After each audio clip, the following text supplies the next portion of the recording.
Você já ouviu falar na linguagem R? Sabe de suas funcionalidades na bioinformática? Vem conhecer um pouco sobre isso conosco e com o professor Rodrigo Dalmolin no nosso podcast. Bom dia, professor. Bom dia. Bom dia, boa tarde para quem está em casa. Boa noite também. A gente está aqui para gravar esse podcast, né, com o professor Rodrigo Juliano.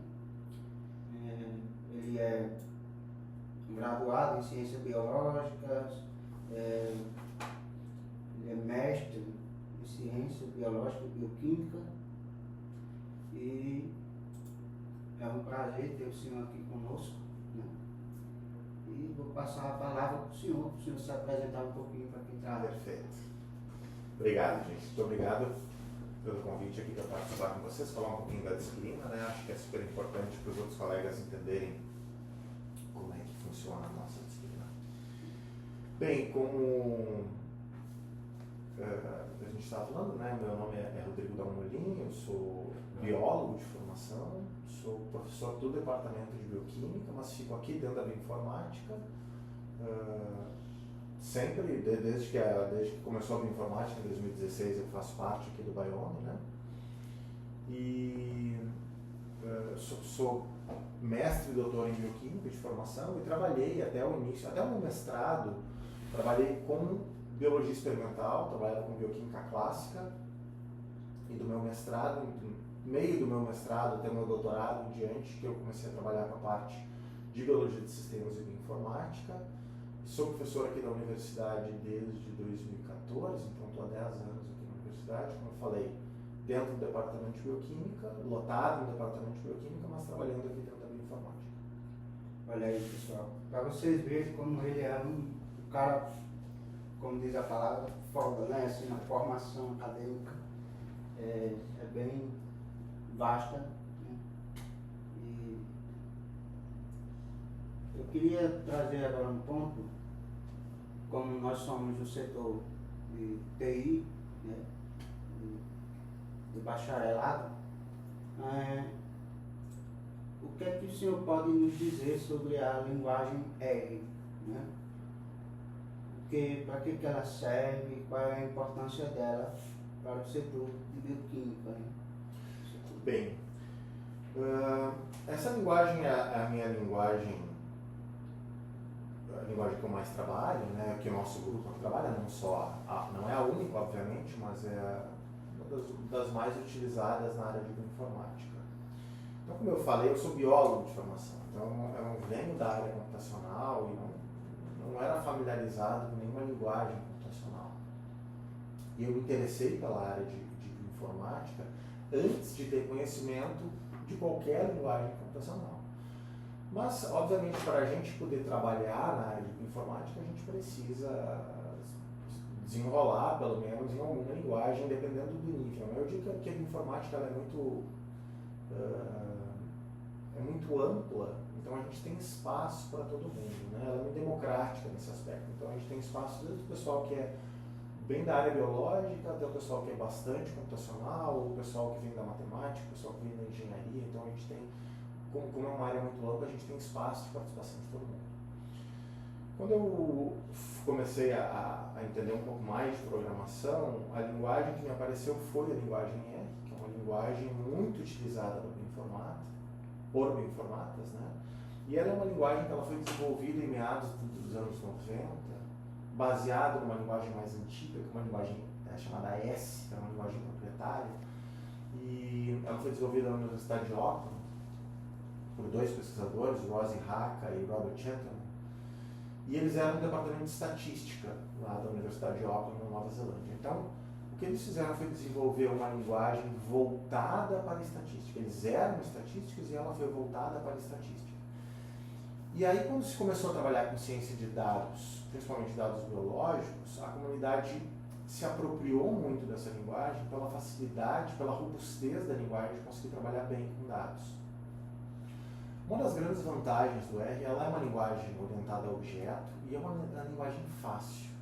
Então a gente, principalmente para quem não é familiarizado com outras linguagens, a A lógica é uma lógica relativamente simples, então a gente começa a utilizar o R como usuário, então a gente consegue pegar um script, por exemplo, e dizer assim, olha, eu preciso fazer uma análise estatística em cima desse dado. Então a gente consegue ensinar alguém que não tem muita familiaridade com linguagem de programação a fazer pequenas modificações no script e deixar aquele script pronto para rodar os seus próprios dados. De forma que a pessoa consegue ir evoluindo no conhecimento de uma forma, como eu digo, relativamente indolor. Né? Então a pessoa pode iniciar como usuário da linguagem e migrar para desenvolvedor dessa linguagem de uma forma relativamente natural. Então hoje, junto com Python, principalmente, né, é uma das principais linguagens utilizadas na área de biologia de sistemas de informática. É uma linguagem completamente gratuita, então isso facilita também o fato de ela ter sido abraçada pela comunidade, né, porque a gente tem acesso ao código, a gente pode modificar a linguagem, a gente pode redistribuir, então ela é 100% livre. Isso facilita tanto para os usuários quanto para os desenvolvedores. Como o senhor bem falou, ela é uma linguagem que luta muito com dados, vamos dizer assim, né? Se usa dados nela. O senhor pode nos dar algum exemplo de que tipo de dado seria isso? Se é algum dado referente, por exemplo, a uma área da bioquímica, no sentido de análises de informações tipo DNA, alguma coisa assim? Então, ela é uma linguagem de nível intermediário. Tá? Então, se a gente vai lidar com dado bruto, por exemplo, muito massivo, a gente eventualmente pode usar uma outra linguagem mais próxima de linguagem de máquina, sei lá, C++, alguma coisa do gênero. Entretanto, hoje a gente tem vários pacotes, então, por exemplo, quando eu vou baixar o R lá, eu entro lá no repositório, baixo a linguagem, mas eu tenho acesso a muitos pacotes estatísticos que trazem mais funcionalidade para funções específicas. E a gente hoje, a comunidade gera muitos pacotes que rodam em outras linguagens mais próximas de linguagem de máquina, como C++, por exemplo, ou até Fortran, tem gente que faz pacote que roda em Fortran, e aí a máquina acaba rodando, por exemplo, em C++, mas a gente consegue chamar ela dentro do pacote em R. Isso facilita muito do ponto de vista dinâmico. Então, ela tem robustez suficiente hoje para que a gente consiga trabalhar com dados brutos, não fazer desde pré-processamento uma quantidade massiva de dados, seja lá do que for, dado de sequenciamento, dado de transcrição, isso falando mais especificamente da minha área, né? Embora o pessoal da engenharia use bastante também, o pessoal da estatística usa bastante também. Então, mas falando mais especificamente da bioinformática, a gente consegue, por exemplo, trabalhar com dados brutos para sequenciamento de RNA, por exemplo, fazer todo o pipeline de análise, fazer todas as análises estatísticas e produzir figuras. Então a capacidade gráfica do R, ela também é muito boa, a ponto que a gente consegue ter figuras em nível de publicação, seja em publicação em artigo científico ou em relatório para distribuir, dependendo do ramo que a pessoa está atuando, né? Então a gente consegue fazer todo o nosso fluxo de trabalho dentro da mesma linguagem de programação. Então, desde entrar com o dado bruto, fazer todo o processamento, todas as análises estatísticas, até sair com a figura praticamente pronta. Isso traz uma robustez muito grande, sabe, para a linguagem. A gente não precisa ficar trocando de plataforma, assim. Então, sendo mais objetivo na tua pergunta, são poucos os dados que eu imagino que a gente não possa trabalhar em R hoje. Então, ela é robusta o suficiente para a gente trabalhar com basicamente tudo. Certo. A matéria do senhor, ela é vinculada ao departamento de bioquímica, né? E não ao IMD. Por que acontece essa situação? Por que ela não é vinculada ao IMD? Certo. Bem, aí é uma questão mais histórica do que funcional, digamos assim, né? Quando a gente montou a bioinformática ela é multidisciplinar. É uma das áreas mais multidisciplinares que a gente tem hoje na ciência. Então, eu estava até comentando antes, né, com vocês que do meu grupo de trabalho, eu tenho biólogo, eu tenho cientista da computação, eu tenho matemático, eu tenho estatístico, eu tenho físico, eu tenho engenheiro. Então, são equipes extremamente multidisciplinares justamente para que a gente consiga dar conta de todas as particularidades que existem dentro da área, né? E quando nós fomos fundar o programa de pós-graduação em informática, então aqui só para situar um pouco, né? A gente tem o programa de pós-graduação em informática, que eu sou o atual coordenador, que temos o curso de mestrado e doutorado em bioinformática. Então o nosso curso ele é nota 5 na CAPES, então é o segundo curso mais bem avaliado pela CAPES no Brasil. E temos o BIOME, que é o Bioinformatics Multidisciplinary Environment, que é onde congrega todas as iniciativas de bioinformática. Quando nós fundamos isso lá em 2016, a gente recrutou os profissionais que já existiam na universidade, que tinham um perfil de trabalhar nessa área, ou que já trabalhavam nessa área, ou que tinham atuações dentro desse mesmo perfil. E aí nós montamos, eu, por exemplo, sou do departamento de bioquímica, tem mais 3 professores do departamento de bioquímica, tem outros professores aqui do Instituto Cérebro, tem professores que vieram da engenharia, professores da genética, professores aqui do IMD. Então, a gente montou essa equipe de professores com os professores de diferentes unidades da universidade. Isso é assim em todos os cursos de bioinformática, não só do Brasil, mas do mundo, né? E aí, no caso, como eu sou lotado no departamento de bioquímica, então as 2 disciplinas que eu oferecia para o BTI, elas são disciplinas que são oferecidas lá pelo meu departamento. Então, a gente está falando aqui da introdução ao R, mas também tem a introdução à biologia de sistemas.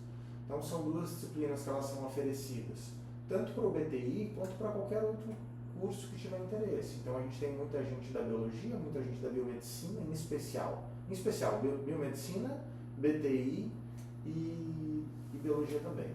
Pelo fato dessa linguagem, para todo mundo que se interessa em trabalhar com dados, tem interesse nessa linguagem. Então, por exemplo, o pessoal da ecologia trabalha muito com R também. Então, o código acabou ficando lá. Mas é mais porque é o meu departamento de lotação, mas ela poderia ser oferecida por outros departamentos também. Como é que a disciplina do senhor ela se estrutura, né? Na grade curricular? Quantas horas elas são ofertadas e como que ela é dividida? Perfeito. Ela é uma disciplina de 60 horas, né? Então são 2 encontros por semana. E eu desenhei essa disciplina porque assim, eu não tive formação formal em R. Eu comecei a trabalhar com R no final dos anos 2000, ali, na primeira década dos anos 2000, né?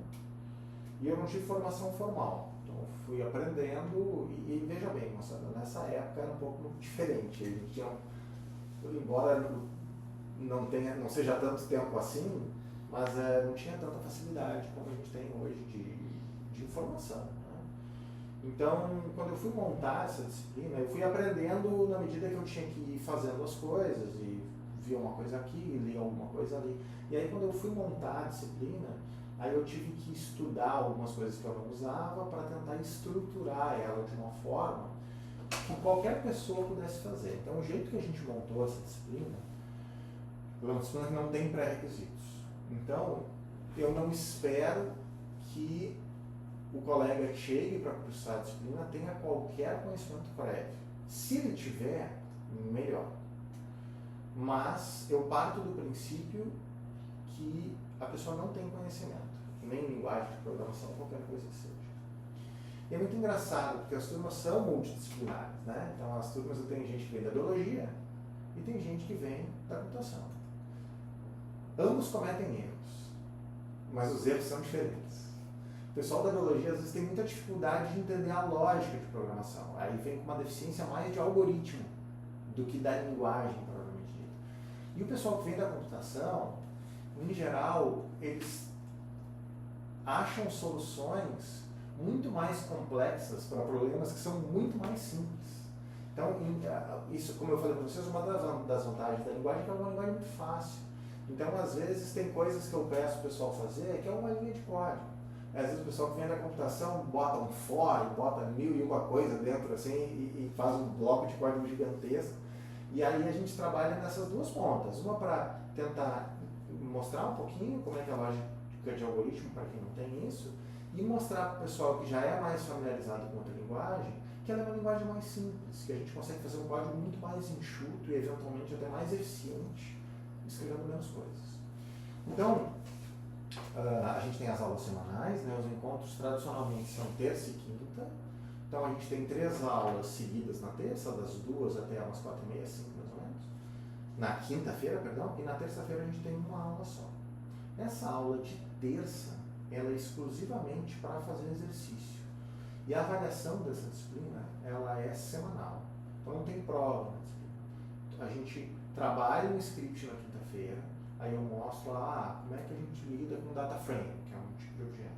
Aí mostro como é que é o data frame, aí passo os scripts para os alunos, vou comentando os scripts, vou modificando, a gente vai fazendo pequenos exercícios na aula, e aí depois, no final da aula, a gente passa um exercício, os alunos têm que fazer e me entregar toda semana. Então, a avaliação ela é contínua. Isso, na minha opinião, faz com que os alunos consigam exercitar o que eles aprenderam e que não fique muito pesado, sabe? Porque não tem aquela coisa assim de, não, eu tenho uma semana de prova, aí eu tenho prova de 30 disciplinas diferentes. Aquela ali, uma semana é igual a outra. Não tem uma semana que é mais complicada, nenhuma que é menos. Os exercícios, todos eles são pensados para que as pessoas façam um intervalo de 1 hora, que é esse intervalo que a gente reserva esse horáriozinho da terça, né? Sempre tem monitor na disciplina.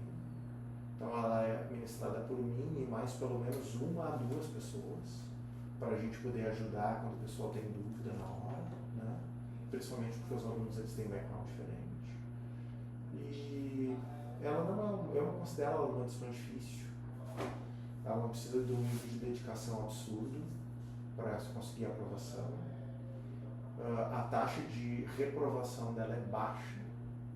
A maioria das vezes a taxa de reprovação é quando o aluno deixa de entregar os exercícios ou não consegue comparecer às aulas dentro do mínimo desejado, né?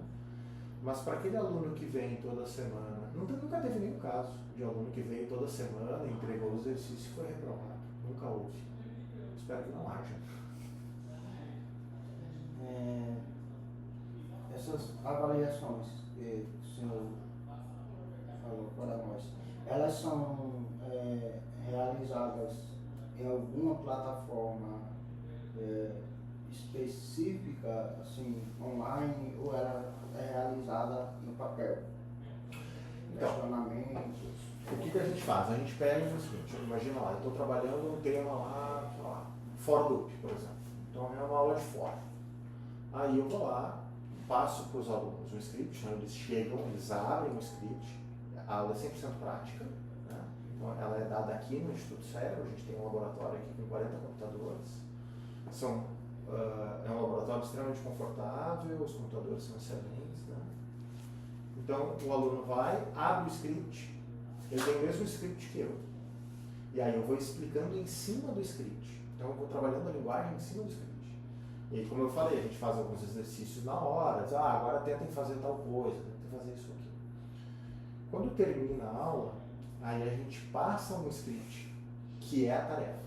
Então assim, passa basicamente o cabeçalho do script. Então, por exemplo, olha, aqui vocês têm que carregar esse objeto e construir uma função de for, e o resultado tem que ser esse. Então, geralmente a gente diz assim, qual que tem que ser o resultado.